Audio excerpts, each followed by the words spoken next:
Ya, assalamualaikum warahmatullahi wabarakatuh. Salam sejahtera buat kita semuanya.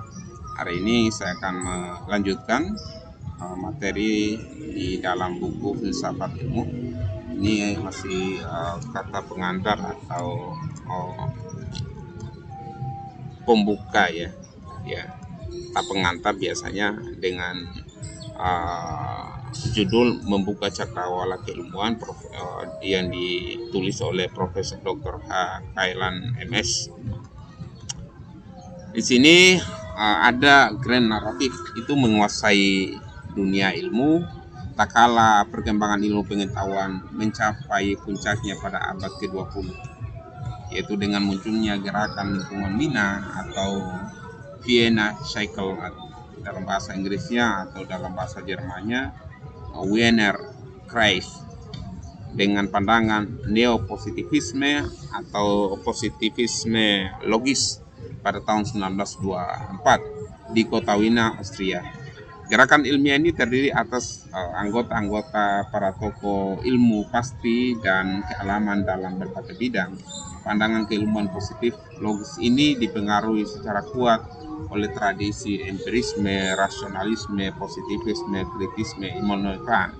Jadi di sini kalau kita melihat dari apa yang sudah ditulis oleh beliau, bahwa ada beberapa pandangan dalam abad ke-20. Memang kalau kita lihat abad ke-20 itu adalah yang dikenal dengan Renaissance, bangkitnya ilmu pengetahuan, di mana ilmu pengetahuan pada zaman atau abad sebelum abad 21 itu selalu dikuasai oleh dogma-dogma dalam ilmu agama. Jadi dalam sistem pemerintahan dan kehidupan sosial kemasyarakatan, bahkan dalam kehidupan lainnya, itu sangat banyak dipengaruhi oleh dogma atau ajaran-ajaran agama. Ada beberapa hal yang menjadi catatan dalam perkembangan ilmu pengetahuan, bahwa di masa sebelum abad ke-20 itu ada pihak-pihak ya yang konon itu mereka menggunakan Alkitab untuk kepentingan pribadi mereka. Jadi banyak ilmu-ilmu agama yang dijadikan kepentingan orang-orang yang berjubah atas nama agama. Kemudian mereka nafsu mereka ya, atau ambisi mereka untuk meraih kekuasaan, untuk mengendalikan sesuatu dengan bertopeng di balik ajaran agama, itu mereka lakukan gitu. Oleh karena itu banyak orang-orang, para ilmuwan yang mengkritisi, bukan dalam konteks agama yang mereka peluk, tapi cara mereka dalam bernegara, cara mereka dalam mengatur kehidupan sosial kemasyarakatan, ekonomi dan lain sebagainya, dengan cara-cara adalah melakukan penipuan atas nama agama. Padahal agama telah mengatur bagaimana kehidupan bernegara, bagaimana kehidupan bermasyarakat, bagaimana kehidupan teologi, sehingga itu selaras, selasi, sesuai dengan apa yang menjadi petunjuk dalam Alkitab itu. Disinilah bangkitnya paham-paham yang mengagungkan tentang ilmu pengetahuan, yang dimana dengan adanya ilmu pengetahuan itu yang bukan dalam konteks agama, itu akan memberikan satu keseimbangan. Karena banyak orang yang mendalilkan agama pada zaman itu, mereka menyalahgunakan isi-isi dalam Alkitab untuk kepentingan pribadi dan golongannya pastinya.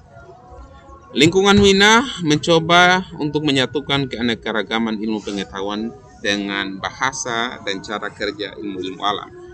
Keterpaduan ini atau itu mereka sebut sebagai Unified Science atau Enhanced Vision Shaft, ilmu yang terpadu.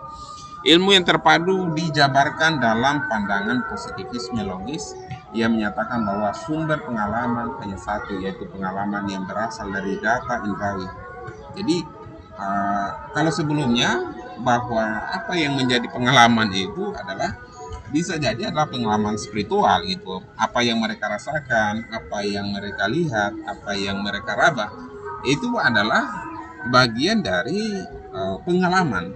Tetapi dalam perkembangan ilmu pengetahuan, yang diusung oleh empirisme, rasionalisme, positivisme, dan kritisme, semuanya itu adalah paham-paham yang menghendaki adanya ilmu pengetahuan yang murni gitu ya. Di sini katakan bahwa hanya satu pengalaman ya, sumber pengalaman hanya satu, yaitu pengalaman yang berasal dari data indrawi, bisa itu dari mata ya, indera manusia, dari mata, penciuman, dari tangan, peraba, kulit ya, kemudian dan lain sebagainya. Tetapi kalau dalam segi khayalan ya, atau dalam segi mimpi misalnya, dalam segi spiritual, itu mereka tidak dijadikan sebagai pengalaman gitu. Karena itu tidak logis menurut mereka. Adanya dalil logika dan matematika dalam rangka mengolah data indrawi. Jadi yang sangat penting di sini adalah bagaimana data-data itu diolah dengan baik dengan teknik logika dan matematika yang baik. Ya, karena kalau kita berbicara pada pengalaman spiritual, bagaimana menglogikakan sementara itu adalah tidak masuk akal gitu ya.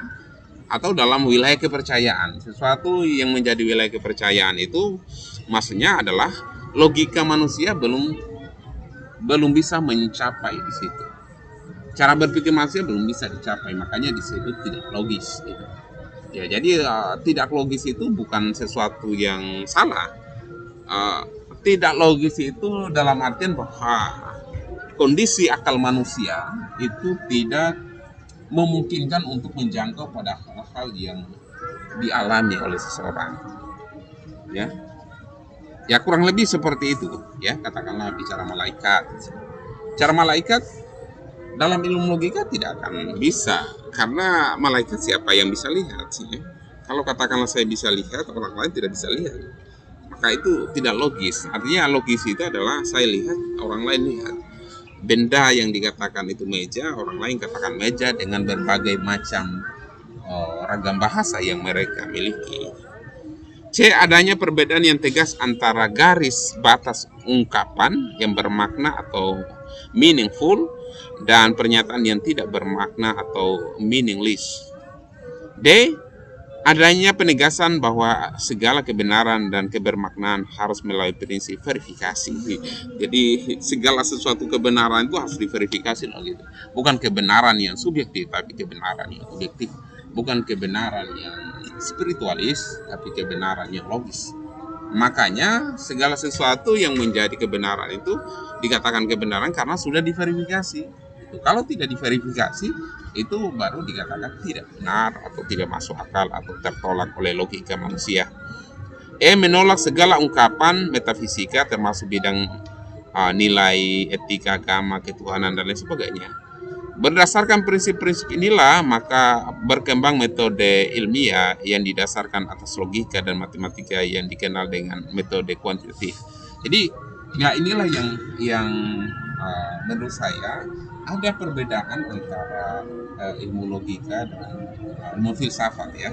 Ilmu filsafat maupun filsafat ini kan perkembangannya banyak ya. Ada yang filsafat ketuhanan, ada yang filsafat dengan logika. Dalam abad ke-20, filsafat itu lebih banyak mengandung pada nilai-nilai materialisme. Ya, jadi sesuatu yang logis itulah bagian dari filsafat. Tapi kalau zaman-zaman dulu, zaman-zaman abad ke-19 sampai ke bawahnya, itu masih menjadikan agama itu sebagai bagian dari filsafat itu sendiri gitu. Masih yang penting bahwa dalam kajian filsafat itu tidak bertentangan dengan nilai-nilai agama itu sendiri. Ya, karena filsafat juga banyak mengkaji tentang nilai-nilai, tentang norma-norma, tentang etika. Begitu juga dengan agama. Tetapi dalam abad ke-20, ilmu logika, ilmu sains ya segala sesuatunya yang berbau metafisika itu tertolak sebenarnya menurut mereka karena tidak logis. Maka disitulah lahirlah yang disebut dengan metode kuantitatif, metode yang bisa dihitung secara matematik, secara fisika maupun kimia, sehingga bisa dijadikan sebagai ilmu pengetahuan atau knowledge atau sains itu sendiri. Ya itu saja, nanti saya akan bahas karena ini sudah menjelang maghrib, salat maghrib. Nanti kita akan bahas pada video-video selanjutnya. Insya Allah akan memberikan manfaat buat kita semuanya, terutama bagi saya yang memberikan materi ini, dan semoga bisa membawa perubahan ke arah yang lebih baik. Itu saja. Billahi taufiq wal hidayah. Assalamualaikum warahmatullahi wabarakatuh.